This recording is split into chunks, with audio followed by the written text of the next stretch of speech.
Halo teman-teman, jumpa lagi dengan saya Irfan. Channel yang selalu membahas sepak bola dari sudut pandang yang lebih dalam, lebih tenang, dan tentu saja penuh harapan untuk masa depan timnas Indonesia. Beberapa waktu terakhir kita sering dibuat terkejut oleh munculnya nama-nama baru pemain keturunan. Ada yang sudah menjadi sorotan media Eropa, ada yang masih berproses di akademi, dan ada juga yang diam-diam berkembang tanpa banyak sorotan. Dan hari ini kita akan membahas satu nama yang mulai ramai diperbincangkan di kalangan pencinta sepak bola Indonesia. Namanya Orion Ziasolonet. Siapakah dia? Benarkah dia punya darah Indonesia dari Bandung? Dan yang paling penting, apakah Orion layak dipantau sebagai calon aset masa depan timnas Indonesia? Mari kita bahas. Nama Orion Ziasolonet mulai mencuat ke permukaan bukan karena sensasi, bukan karena agen, dan bukan pula karena media besar Eropa. Nama ini pertama kali ramai dibicarakan setelah diulas oleh akun Instagram, sebuah akun yang cukup konsisten mengangkat potensi pemain diaspora Indonesia. Dalam unggahannya, akun tersebut menyebut bahwa Orion memiliki darah keturunan Indonesia dari sisi ibunya, dengan leluhur yang berasal dari Bandung, Jawa Barat. Sementara dari sisi ayah, Orion disebut memiliki darah Inggris. Artinya, secara keturunan, Orion adalah pemain Belanda, Indonesia, Inggris. Dan yang menarik, baik Orion maupun kedua orang tuanya lahir di Belanda, namun akar keluarganya menyimpan jejak Indonesia yang cukup kuat. Bagi kita, ini bukan sekedar cerita darah keturunan, ini adalah potensi. Dalam konteks sepak bola modern, identitas bukan hanya soal paspor. Identitas adalah soal koneksi emosional.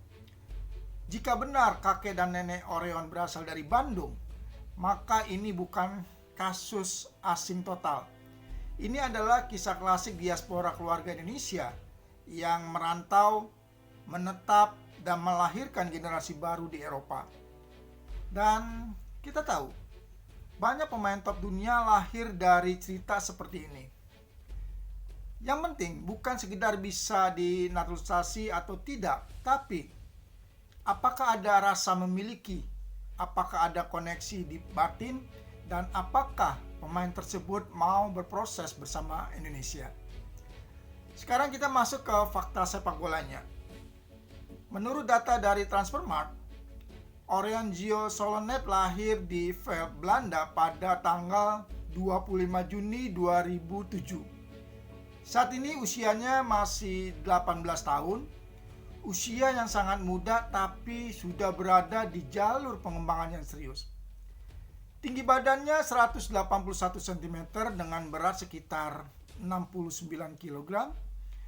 Postur ini cukup ideal untuk seorang gelandang serang modern, tidak terlalu kecil, tidak terlalu berat, dan masih bisa berkembang secara fisik. Posisi utamanya adalah gelandang serang, namun dari tipikal pemain Belanda, biasanya posisi ini fleksibel. Bisa bermain sebagai nomor 8, nomor 10, atau bahkan winger yang masuk ke half space.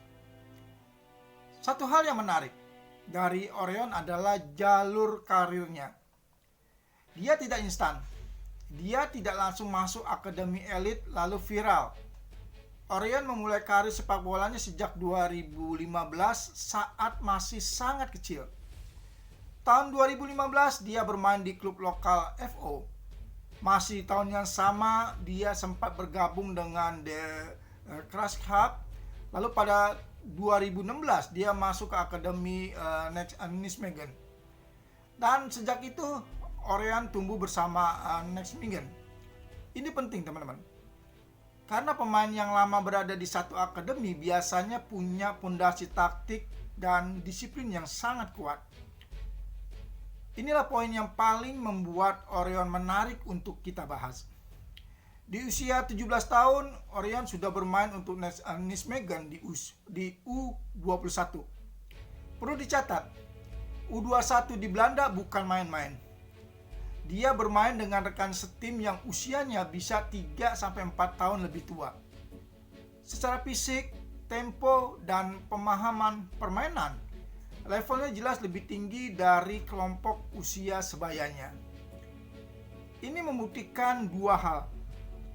Klub percaya pada kualitasnya, Orion punya kecerdasan bermain di atas rata-rata. Tidak semua pemain 17 tahun bisa naik ke U21.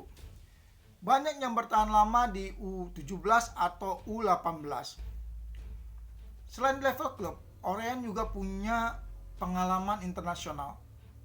Dia tercatat pernah memperkuat timnas Belanda U15 dengan total 4 penampilan pada periode Maret hingga Mei 2022. Ini bukan angka besar, tapi maknanya sangat besar. Masuk radar timnas Belanda, bahkan di level usia muda, artinya Orion sudah melewati filter ketat sistem sepak bola Belanda. Kita tahu sendiri, Belanda tidak kekurangan pemain muda berbakat. Kalau Orion dipanggil berarti ada sesuatu yang istimewa. Meski banyak video panjang yang bisa dianalisis secara publik, dari profil dan jalur karirnya, kita bisa membaca pola. Sebagai gelandang serang Belanda, Orion kemungkinan punya kontrol bola yang baik, visi bermain, kemampuan mencari ruang antar lini, passing progresif, dan keberanian mengambil keputusan. Ditambah tinggi badan 181 cm, ini memberi potensi duel yang cukup baik, sesuatu yang sering menjadi kelemahan gelandang Indonesia. Jika diasah dengan benar, ini bisa menjadi profil gelandang modern yang kita butuhkan. Apakah Orion layak dipantau PSSI? Jawabannya ya, sangat layak.